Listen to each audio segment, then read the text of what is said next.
A few weeks ago, I was in an almost burnout state.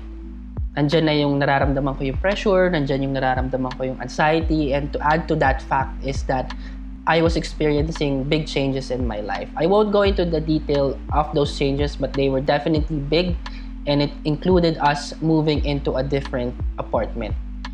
So during those transitions, nararamdaman ko na yung productivity level ko wasn't at its highest. I was not as motivated as I want to be.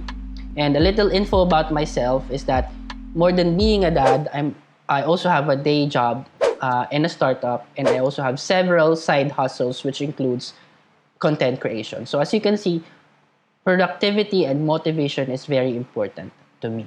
As you all know, we all have the same number of hours in a day, and that's 24 hours. And if you're someone like me who's wearing a lot of hats in a day or has several roles, finding that perfect balance can be really difficult. So, especially for me, nung nagkaroon ng mga big changes sa buhay ko, nahirapan akong makita yung perfect balance na hinahanap ko. So, I really had to let go of something, and that was my blog. So, iniwanan ko muna yung blog ko for a couple of weeks. Pinabayaan ko, hindi ako gumawa ng content because I wanted to focus on the more important aspect of my life, which is my personal family life and my mental health. As a parent or just as a person, there are a lot of things that are demanding our time and attention. And according to research nga, our attention span is shorter than of a goldfish. Ang goldfish, meron silang attention span of 9 seconds. A human person only has an attention span of 8 seconds. With how fast-paced our life is, just think about how it's easy to fall into the trap of being unproductive and wasting our time unconsciously. I'm also not saying for you to take on many roles or several hats or kumuha ka ng maraming trabaho because that's not being productive. That's just being busy. And being busy doesn't mean you're being productive. I want you to be intentional with the things that you do, with the roles that you take, and at the same time, be productive with them as well. So I'm gonna tell you things, or I'm gonna be telling you some tips on how you can stay productive despite being a working parent or despite just being a busy person altogether and maintain productivity at its peak. So for me, I make sure to prioritize deep work. So when I'm at work, I make sure that I work. And as much as possible and as much as I can, I try to remove any distractions from work. So I try to turn off all the notifications on my phone because alam naman natin na once you hear your phone rings or pag nakakita ka ng notification dyan, you'll instantly be tempted into opening that notification and sunod-sunod na yun. Marirealize mo na lang nakaubos ka na ng 45 minutes na pag-i-scroll sa Facebook. But more than doing deep work, I also take frequent breaks. So baka sabihin nyo na puro lang work, walang break. Actually, I actually do a lot of breaks. So I do deep work for around 1 to 2 hours, and after that, I take in my break or I take some break because having or taking breaks can actually motivate you and make you more productive. It also enhances your creativity and it refreshes your mind. So more than taking frequent breaks, I also chunk my bigger goals into smaller goals. So let's say for example, meron akong goal na magsulat ng isang blog article. So I divide it into 3 small goals, which includes research, outlining, and then writing. So research, of course, I would have to research the topic that I'm writing about. Outlining, nilalagay ko lang yung subtopics of each item that I'm going to write. And then writing is actually the actual writing of the blog post. So if you think about writing a blog post, that single goal can sound overwhelming. But if you chunk it into smaller goals or smaller pieces of goals, you begin to realize that you're achieving more. And when you feel that you're achieving more, it starts that effect. And it rolls into you being more productive with your day. So I want you to prioritize deep work, tunnel vision, laser focused, and I also want you to take frequent breaks because when you take frequent breaks, you get more refreshed and more motivated. And of course, chunk your bigger goals into smaller goals because that's what productivity is all about. It's all about achieving goals so that you can turn it into something bigger. The second thing is to avoid multitasking. So the only way for you to really get into the deep work is if you focus yourself with one task at a time. So some of you might say na multitasking is actually great because you get to accomplish more in the span of, let's say, an hour. But that's not actually true. According to research, multitasking makes our brain less efficient. It makes it hard for us to tune out any distractions. So when you're multitasking, your brain is focusing on several tasks at one time. So let's say you're checking email and then you're writing a blog post and at the same time you're also watching a video.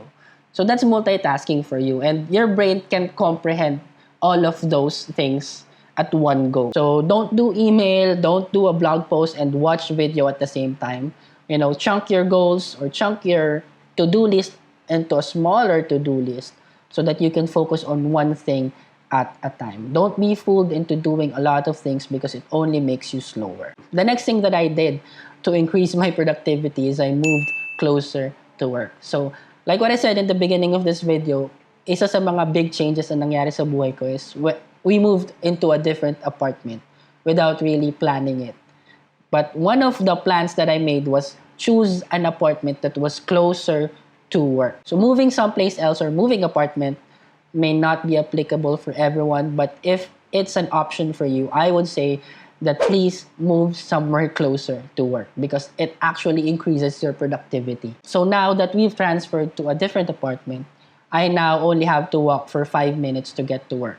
So I get more time to do the things that I love and I get home faster. I no longer waste time on commute because, as you know, traffic is life sa Manila.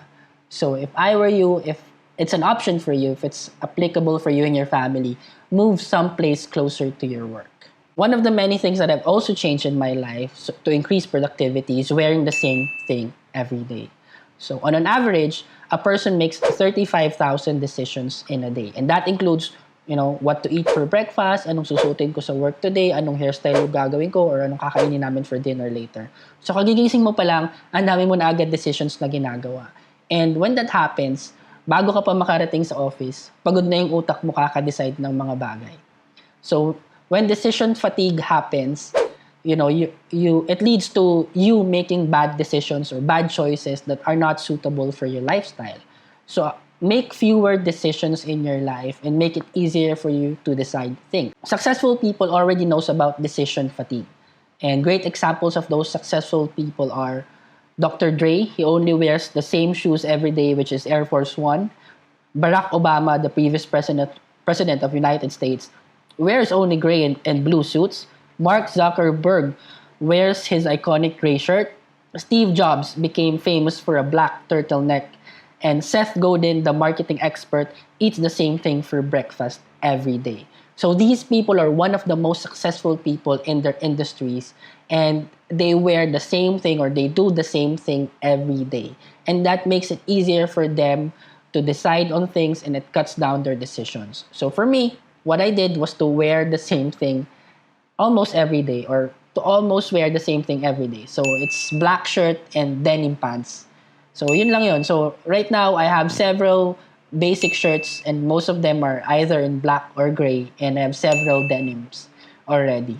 The next practice that I do to become more productive is I am more mindful with how I spend my time. So instead of lounging around, scrolling social media mindlessly, what I do is I clean the house, I wash the dishes, I read a book, or I read an article. So it's not to say that I don't do social media, because I do, and it's a big chunk of what I do as a content creator. I just don't let social media control my life, and neither should you. You have to make sure that you consume responsibly and that you consume with intent. So instead of scrolling Facebook or Instagram for an hour, cut it down to 15 minutes and spend the next 45 minutes playing with your kid. Or instead of binge watching the whole weekend, you can cut it down to a few episodes, and you can start on your passion project. Additionally, avoid saying yes to a lot of things. Kung ayaw mong pumunta sa birthday party ng kaibigan mo, okay lang. Say no. It's okay. And this also brings me to my next point, which is take some time for yourself. Get some alone time even when you have a family, even when you're a parent of 5 kids, or even if you're a single parent, or if you're a housewife or a house husband. getting some alone time helps you become more productive, and for me, it's non-negotiable. So your alone time can be in the form of many things. It can be in the form of meditation, it can be in the form of praying, or it can be in the form of journaling, writing your thoughts down, or it can be even you just sitting in the corner for a few minutes to just, think about things, think about your goals, think about your priorities in life, and look inward. So when you spend a few minutes of your time with yourself, it helps you become more motivated, and it refreshes your mind, and it helps you get ready for another day. You can't expect to be productive overnight. So be kind to yourself, let yourself make mistakes here and there. Small adjustments can lead to bigger changes. Just make sure that you prioritize deep work, you take frequent breaks, avoid multitasking, be more mindful with your time, make fewer decisions, and more importantly, make some time for yourself. So if you find this video helpful, if you find value in this video, please share this video with your friends and your family. And if you have productivity tips for me, kung meron kang hacks about productivity, leave them in the comments down below. I'll be happy to answer them and read them. If you want me to do a video on a certain topic, please leave them in the comments as well. And if you're a first timer here, of course, don't forget to subscribe and don't forget to like this video. Again, this is Kyle of Daddy Set Go. Until next time.